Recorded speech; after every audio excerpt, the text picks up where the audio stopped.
ଖ୍ରୀଷ୍ଟପୂର୍ବ ତୃତୀୟ ଶତାବ୍ଦୀର କଥା 261 ମସିହାର କଥା ବୋଧେ।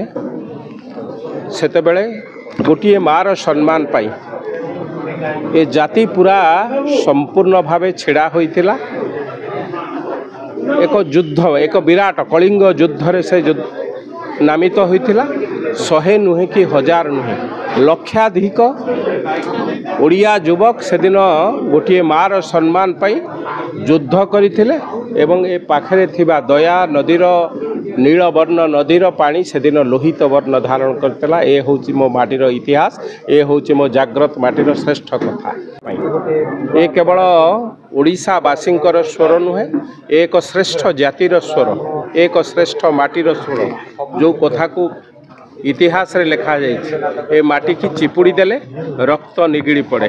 ଖ୍ରୀଷ୍ଟପୂର୍ବ ତୃତୀୟ ଶତାବ୍ଦୀର କଥା 261 ମସିହାର କଥା ବୋଧେ।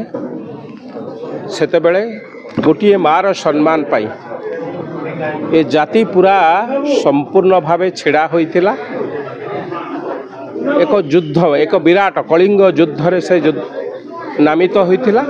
100 ନୁହେଁ କି 1000 ନୁହେଁ, ଲକ୍ଷାଧିକ ଓଡ଼ିଆ ଯୁବକ ସେଦିନ ଗୋଟିଏ ମାର ସମ୍ମାନ ପାଇଁ ଯୁଦ୍ଧ କରିଥିଲେ ଏବଂ ଏ ପାଖରେ ଥିବା ଦୟା ନଦୀର ନୀଳବର୍ଣ୍ଣ ନଦୀର ପାଣି ସେଦିନ ଲୋହିତ ବର୍ଣ୍ଣ ଧାରଣ କରିଥିଲା। ଏ ହେଉଛି ମୋ ମାଟିର ଇତିହାସ, ଏ ହେଉଛି ମୋ ଜାଗ୍ରତ ମାଟିର ଶ୍ରେଷ୍ଠ କଥା।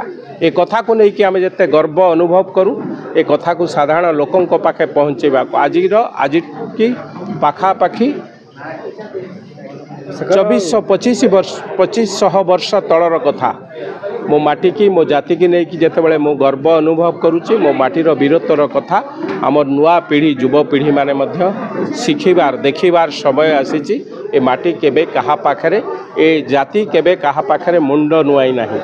ହଜାର ହଜାର ସଂଖ୍ୟାରେ, ଲକ୍ଷାଧିକ ସଂଖ୍ୟାରେ ସେଦିନ ମୃତ୍ୟୁବରଣ କରି ଯାଇପାରିଥାନ୍ତି। ଏ ଯୁଦ୍ଧକୁ ଦେଖିକି, ଏ ବୀରତ୍ୱକୁ ଦେଖିକି ଗୋଟିଏ ଶ୍ରେଷ୍ଠ ସମ୍ରାଟ ସେଦିନ ଚଣ୍ଡାଶୋକରୁ ଧର୍ମାଶୋକ ପରିଣତ ହୋଇଥିଲେ। ତେଣୁ ଏଭଳି ଆମରି କଥାକୁ ନେଇକି ଯେଉଁ ଯାତ୍ରା ଆଜି ଆରମ୍ଭ ହୋଇଛି, ନିଶ୍ଚିତ ଭାବେ ମୁଁ ଧନ୍ୟବାଦ ଦେବି। ଏ ଯାତ୍ରା ସାଧାରଣ ଲୋକଙ୍କୁ ଛୁଇଁବ, ସାଧାରଣ ଲୋକଙ୍କ ପାଖରେ ପହଞ୍ଚିବ।